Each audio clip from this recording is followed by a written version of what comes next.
Hola, soy Laura Santullo, soy codirectora y co-guionista de la película El Otro Tom que hicimos en conjunto con Rodrigo Pla. Do you know why you're here? Because I'm like as in the ass. No, you have ADHD. Do you know what that is? That I'm always angry. Are you always angry? No.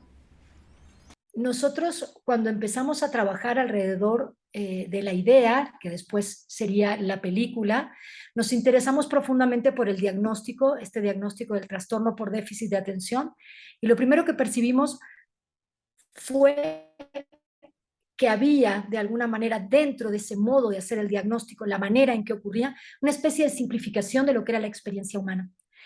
Y justamente desde ese lugar tratamos de hacer todo lo contrario con la película y generar un espacio que dijera cosas, una familia que dijera cosas, una vida íntima de Tom que nos dijera cosas, porque justamente la sensación que tenemos es que el diagnóstico aborda aspectos solamente muy pequeños de lo que es la identidad de un ser humano, es decir, se concentra en la conducta del individuo, prescindiendo de su historia personal, de su momento emocional, de sus vínculos. Y nosotros queríamos hacer todo lo contrario. Y en ese sentido también, y que de alguna forma se vincula con esta elección de dónde ocurre la película, desde el principio teníamos claro que nos interesaba un sitio, y por eso Estados Unidos en general, donde el Estado tuviera instituciones fuertes. Parte del drama de la película se vincula con la posibilidad de que ella pierda la custodia. Siendo así, necesitábamos un lugar en donde el Estado sea poderoso y de alguna manera las decisiones que toma el Estado incidan en la vida cotidiana de los ciudadanos, de alguna forma. Eso no ocurre en buena parte de América Latina. En general, siempre nos habíamos concentrado, me refiero a otras películas nuestras, anteriores, La Zona o Monstruo de Mil Cabezas, nos habíamos concentrado en la ausencia del Estado, cuando el Estado no estaba allí. Pues bien, ahora nos fuimos al otro extremo y fuimos a este sitio donde el Estado está muy presente. Pero luego llegó la elección de hacerlo en la frontera específicamente. Y sentimos, o sea, primero era Estados Unidos como en un plano muy general, pero luego elegimos que fuera en El Paso, Texas y en Ciudad Juárez. Y creemos que esa elección le aportó otra capa de sentido que es muy bienvenida a la película, que justamente como tú dices es ese propio espacio súper interesante de migrantes, de personas que tienen un pie de cada lado de la frontera y que culturalmente, por lo tanto, son complejos, no se puede como simplificar, y creo que justamente eso, el hecho de que fueran biculturales, bilingües, le aporta a la película o ayuda a clarificar una de las esencias de la película, que es la idea de que somos inclasificables, porque justo la gente de frontera es muy difícil de etiquetar, de rotular, ¿no? Entonces sentimos que eso le aportaba como una capa de sentido a la película en lo general.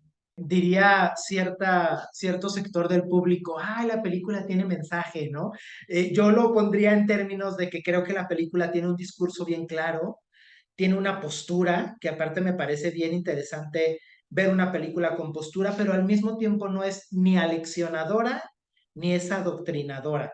Más bien trata al público con mucho respeto, aunque lo sacude para llegar a la reflexión. ¿Se han puesto, Rodrigo y tú, a pensar de pronto en dónde está la línea entre probar tu punto o imponer tu punto? Bueno, en realidad todo el proceso fue un esfuerzo puesto en no ser didácticos, en no hacer una declaración de principios, entre otras cosas porque no creemos que el cine sea eso, ni el nuestro, ni el cine que nos gusta ver. O sea, nosotros sentimos que el cine en todo caso debe ser un disparador de reflexiones y no una reflexión en sí misma. No obstante, como tú bien dices, uno tiene su propia reflexión, no es que uno no piense nada a priori. No obstante, sí hemos hecho un esfuerzo cabal, creo, a lo largo de todo el proceso de borronear, por decirlo de alguna manera, de procurar no subrayar justamente lo que nosotros pensamos o dejamos de pensar, para dar un espacio a que el espectador sea el que reflexione a partir de una serie de estímulos. La película es el estímulo, o así es como nosotros lo vemos. Por eso hacemos todo un intento. Me alegro que esa sea tu visión de nuestro trabajo. Hacemos un esfuerzo justo para no ser, para que la película no se transforme en un discurso aleccionador, que es lo menos que queremos, ¿no? Sí nos interesa el tema, tampoco somos especialistas en la materia, somos gente interesada en ello, y por lo tanto creo que lo mejor que podemos dar de nosotros es abrir una conversación. No darla por cerrada, sino todo lo contrario, abrir una serie de preguntas que el espectador pueda llevarse a su vida cotidiana y seguir preguntándose al respecto. Es como poner a la gente como sobre la ruta de algo, sobre la posibilidad de un tema, no mucho más. Hablando de reflexiones y reflejos, hay en la puesta en cámara de la película un uso recurrente de los reflejos, un uso recurrente de los encuadres dentro de los encuadres. En ese sentido, creo que el filme es bien lindo en lo visual y sí, está filmado que es una delicia. Yo quiero que me cuentes sobre el trabajo con Odey Zabaleta y lo que querían lograr visualmente con la cámara, que además creo que le abona eh, en lo discursivo también y en lo bonito, las dos cosas, a la película un montón. Bueno, primero aclararte o decir que nosotros trabajamos con todos los colaboradores que se suman al proceso, siempre desde el lugar de iguales y de creadores. Nosotros no sentimos ni Odey, ni Ana Bellido en el arte, nosotros lo que sentimos es que hacemos o armamos un equipo de gente que puede aportar desde su propia subjetividad y desde su propia entrega como creadores. No son intérpretes de nuestras ideas, sino que entre todos vamos a elaborar las ideas. Eso lo digo como en una cosa más general, no solo en particular con Odey, pero que es una forma como de trabajo que de alguna manera sostenemos con Rodrigo y hemos sostenido también en otras películas. En el caso del otro Tom, y justo esta idea de los reflejos, juega mucho o procura jugar con la idea de lo otro, de la otredad, justamente como la idea del título, pero la idea de alguna manera que recorre toda la película, que es de que hay dos Tom viviendo o conviviendo en la pantalla. Uno es el niño al natural y otro es este otro niño que aparece en la medida que está medicado. También había una intención en todo el plano, en todo lo visual, de dejar muchas o algunas cosas fuera del campo visual. Hay mucho trabajo sonoro también en ese sentido, porque justamente nos gusta pensar que tenemos un espectador que construye, que además de lo que nosotros presentamos es capaz de llenar los espacios que no están allí, y nos interesa, regresando un poco a lo que había dicho antes, una idea de no subrayar. Justamente cuando la cámara no te lo muestra todo, le permite como al espectador una parte de creación activa a la hora de mirar una película, ¿no? Entonces, en ese sentido, hay toda una construcción de no subrayar, de exigirle en un sentido más al espectador, más de su atención, más de su compromiso como espectador, pero al mismo tiempo no dirigir su mirada, no decirle dónde y qué debe ver, dónde y qué está lo importante, ¿no? Entonces, un poco todo el trabajo visual juega, por eso hay muchas cosas que quedan fuera de campo, y también está toda esta idea justamente de los reflejos para subrayar, bueno, otro elemento también que está como en la construcción narrativa, pero también en la construcción de cómo se presentan las secuencias al interno, es esta idea de que muchas veces las cosas no son lo que parecen o no son lo que parecen con una primera mirada. Nos gustaba la idea de estimular una segunda mirada permanente. Si te fijas, por ejemplo, la escena en que aparentemente se van de viaje, el niño está en el coche, vemos que está en el asiento trasero y luego vemos que en realidad se los está llevando una grúa.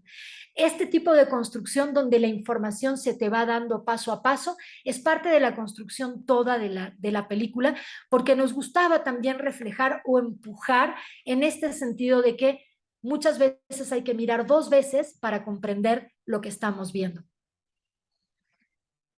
Laura, tanto Julia Chávez como Israel Rodríguez tienen es una presencia impresionante frente a la cámara.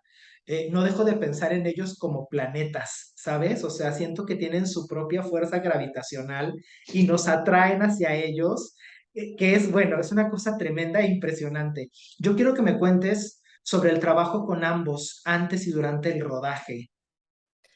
Pues bueno, primero aclarar, a lo mejor ya lo sabes porque lo hemos dicho en otras ocasiones, no son actores profesionales. De hecho, en la película la inmensa mayoría de la gente no son actores profesionales.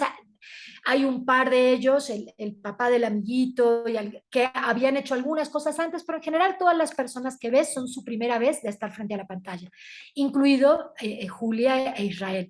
El trabajo, bueno, esto hubo algo previo, digamos, que fue una decisión cuando se elige El Paso, Texas como locación. Hubo un primer momento en donde debatimos qué hacer al respecto, se llegó a pensar en llevar actores de la Ciudad de México y en determinado momento consideramos que no, que era mejor quedarnos con el universo que estábamos encontrando tan rico, lleno de matices, con una forma desde la vestimenta, la manera de hablar, era todo un universo en sí mismo, la frontera, y nos parecía que traer algunos actores de aquí y de allá iba como a jugarnos en contra del retrato de esta cosa tan rica que era El Paso, Texas y Ciudad Juárez. Cuando se toma esa decisión, se hicieron como un trabajo bastante exhaustivo de búsqueda de los actores que interpretarían a los personajes. El casting básicamente se llevó a las personas que hacían en su vida real labores o tenían una vivencia cercana a los personajes que iban a interpretar en pantalla. Por eso las maestras son maestras, la directora de la escuela, en realidad en la vida real también es directora de escuela y así. Y en el caso de Israel, todo el trabajo con los niños fue muy interesante. Se hicieron talleres, los hicieron Rodrigo, acompañado de Diana Sedano, que es una actriz y directora mexicana, que nos ayudó con todo este proceso de casting, pero también de la preparación de los actores, niños en particular. Se hicieron una serie de talleres teatrales, lúdicos, con los niños del Paso, y de ahí salieron todos los niños que tú ves en pantalla y también Israel. Eso fue como una parte del trabajo. Julia, si mal no recuerdo, alguien la vio en un bar y le dijo, se está haciendo un casting, tienes toda la pinta, tienes toda la presencia, y ella fue, se interesó, dijo, sí, yo nunca lo he hecho, ¿por qué no? Es un trabajo, pagan, sí. Entonces fue a hacer el casting, hubo varios momentos de ese casting, y luego hubo un trabajo muy exhaustivo entre ellos dos, una vez que los dos quedan elegidos, para justamente generar este vínculo a través de muchas improvisaciones que se hacen para que estos dos personajes, más allá de las personas, los personajes tuvieran como una historia en común que no está, que tú no la ves después en la película, pero que nosotros necesitábamos que ellos conocieran como personajes, muchas improvisaciones de lo cotidiano, de cómo era la vida de ellos previo, antes, lo que tú no ves en pantalla fue construido de alguna manera para que ellos tuvieran como una memoria emocional a la cual acudir mientras actuaban, ¿no? Entonces, fue un trabajo muy minucioso y que llevó bastante tiempo, y creemos además que ellos dos son maravillosos. Más allá de todo el trabajo que se hizo, creo que tienen unas condiciones increíbles, una naturalidad bestial, que se ve reflejada claramente en la pantalla, ¿no? Yo sé que el tema que aborda la película es como de interés para ustedes, ¿no? Que incluso ya más allá de lo cinematográfico, en lo extracinematográfico han procurado como generar conciencia y demás. Esta parte, digo, voy a usar la palabra y bueno, si no es la palabra correcta, me disculpo en anticipado, pero esta parte, digamos, más activista, extracinematográfica, ¿qué tan importante ha resultado ser para ustedes, sobre todo después de haber hecho la película y haber explorado, como tú decías hace rato, ustedes no son científicos, no son médicos, pero han creado ya este vínculo, ¿no? Con el trastorno que aborda la película. Pues yo siento que, mira, en buena medida, más que una labor como de activistas, porque no estoy muy segura si yo me definiría así, tampoco Rodrigo, lo que sí creo que tenemos claro es que para nosotros las películas sí son el reflejo de nuestras propias preocupaciones sinceras, como ciudadanos, en este caso como padres, cuando empezamos todo este proceso, nuestros hijos ahora ya son grandes, son adolescentes, pero en aquel entonces eran niños, fue un proceso muy largo y ellos todavía estaban en la primaria, y recuerdo el sentirnos como inquietos como padres de esta como proliferación de trastornos mentales en la infancia, nos llamó mucho la atención y nos preocupó también el exceso de medicación psiquiátrica en los niños. Entonces, siento que las películas más que nada son un hablar en voz alta, es la posibilidad de llevar a la pantalla las cosas que nosotros como seres humanos estamos pensando, nos angustian, nos alegran también, no es solo las cosas que nos parecen horribles. También hay mucho, por ejemplo, en esta película, que es nuestro propio pensamiento de lo que es ser padres, por ejemplo, de nuestra propia experiencia en el sentido de transmitir lo compleja que es la tarea, la labor de la paternidad, de la maternidad, que muchas veces se idealiza, que muchas veces se minimiza, y nosotros queríamos conectar con el espectador nuestra propia experiencia, que es lo contrario. La maternidad y la paternidad es un auténtico parque de diversiones, con momentos terroríficos también, y nos interesaba de alguna manera llevar o transmitir esa sensación a través de nuestro personaje de Elena, que justamente es una madre que en un sentido hasta podría decirse comete muchos errores, puede ser muy torpe emocionalmente y al mismo tiempo es una madre que ama profundamente a ese hijo, ¿no? Entonces nos interesaba justo a través de este personaje tan imperfecto, tan humanamente imperfecto, transmitir lo que nosotros mismos sentimos que es la maternidad, que es la paternidad y que es eso, es compleja, es múltiple y es sobre todo un volver a intentarlo cada día, ¿no? Cada día que te levantas dices, pues igual y hoy es el día en que me sale mejor.